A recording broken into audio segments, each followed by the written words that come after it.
What's up, guys? We made it safely to Hong Kong, which also means the daily videos should hopefully be back for the foreseeable future. Anyways, the last trade that I called ended up being a loss, or at the very least my analysis ended up being a loss, because I was thinking that after you swept out this low right here, you would start heading towards the upside. Alas, you did not get a change in state of delivery, and prices ended up, respecting that head and shoulders formation instead. So let me show you what I mean by that. That is like that hit, sorry, 1, 2, 3, and then you started heading lower.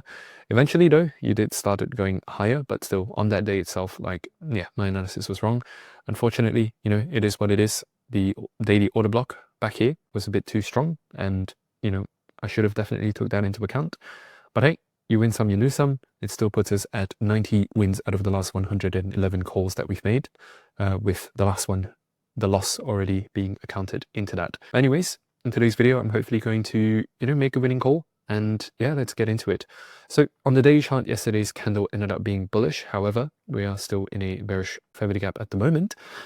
But because yesterday's candle closed bullish, and today being a news day, especially at 8:30 a.m., we're still going to be prioritizing longs today rather than shorts. So that's what we're going to do. I don't see any potential other resistance on the higher time frame, potentially this order block. But hey, if you are going to get back to this order block, then it's very likely you're going to bust through it anyways.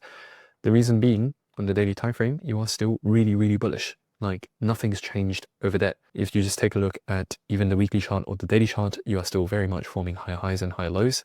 And so until basically like $100,000, or more specifically like $98,000 gets broken, you are very much still within the green, especially if you're a longer term trader, a swing trader, or whatever. You're safe. Like, no concerns there. Price is very likely to continue heading towards the upside. But that is enough on the daily chart. Any potential that we can take into account is that price could technically currently be in some kind of bearish order flow. Like, for example, this is a resistance. You have so far failed below it.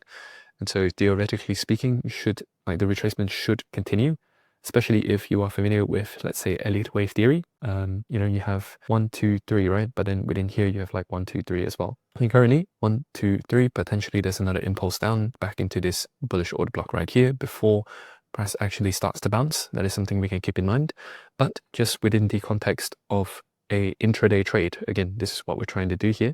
We're not trying to swing trade, we're trying to do an intraday trade, which means we open and close the trade within the same day, usually within the same session. And in the context of an intraday trade, we take into account the daily bias, which means that we should today be looking for a long. And now we hop onto the 1 hourly chart and we start looking for PD arrays that might support this theory. And already I think we can see a bullish order block over here where price is very likely to fill before going towards the upside. And besides that, you also have this other bearish order block right here. And outside of that, this is technically also just a gigantic order block. Like, not going to draw that out though. Just understand that at the very moment, because we already have change in state of delivery right here, this is a change in state of delivery, you are pretty much clear for upside, at least from the 1 hourly perspective. Daily chart is also pointing towards the upside. Good news is that the 1 hourly chart is also pointing towards the upside, so it's very likely that today is going to be a long day. And the reason why I mentioned those two timeframes is because the system that I'm trading here requires timeframe alignment, which means that I'm only going to jump into trades as long as the 3 timeframes that I'm looking at are aligned with each other. Meaning, if I'm going to take a long on the 5 minute, I want the 1 hourly to also be pointing up, and I want the daily chart to also be pointing up. And today seems like that is going to be the case. At the very least, the 1 hourly and the daily is going to point up. At some point during the day, the 5 minute is also going to point up. So no stress there. While this may be the level that we are going to be looking for, there is also a potential where price could just straight up pump from here on out. And the reason I mentioned that is because the Asia low has already been swept prior to the London session. Like, as the London session is opening up now, we have gotten a pretty explosive move. In fact, I even had a limit order, like around, I actually had a limit order over here that has yet to be filled because, I was thinking about a long trade already. Yeah, like, there is also the potential where, like, let me just paint you the picture first. This is a potential AMD where you get Asia is the accumulation, right? London manipulates. It's basically like the false move. It's to trick everyone into thinking that the market is going lower. In fact, the market is going higher. Again, pointed out by the 1 hourly chart and the daily chart. A lot of the times people do ask me, like, how do you not get confused, right? Because various different timeframes are going to be pointing in different directions. So how do you not get confused? The trick is to keep the higher timeframe as your guide. Like, obviously, respect the higher timeframes a little bit more than lower timeframes, and you're going to be good.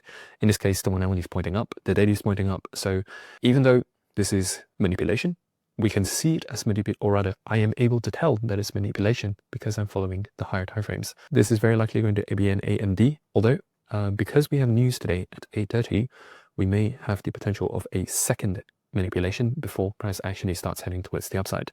But either way, like following the system, like I could make a short call, but again, like my system states that I need time frame alignment in order to take any trades basically. And in this case, time frame alignment is basically, well, it's pointing towards the upside. So I'm personally not going to be looking to take any shorts, and already I have reason to believe that this could be an AMD. Again, another possible manipulation first before distribution. But overall, after you have swept out the Asia low, you have also swept, or rather gotten a change in state of the living. So let me just add that in. This now becomes your new order block that when price retraces into, you can already see, like as price returns back into this order block right here, right? For a short 5-minute candle, boom, you're already starting to pop towards the upside. And so this is the power of just understanding smart money trading and the trading methodologies of, like, I'm not saying that I'm able to read exactly what the smart money is trying to do. If I could do that, I'd be, like, let's just say that I would also be a part of smart money at that point.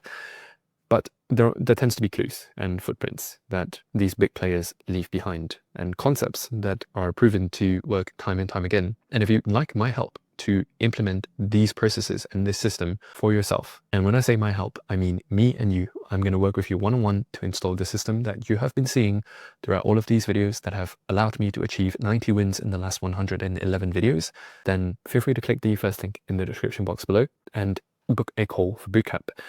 But otherwise, like so far, the trade for today is going to be pretty straightforward.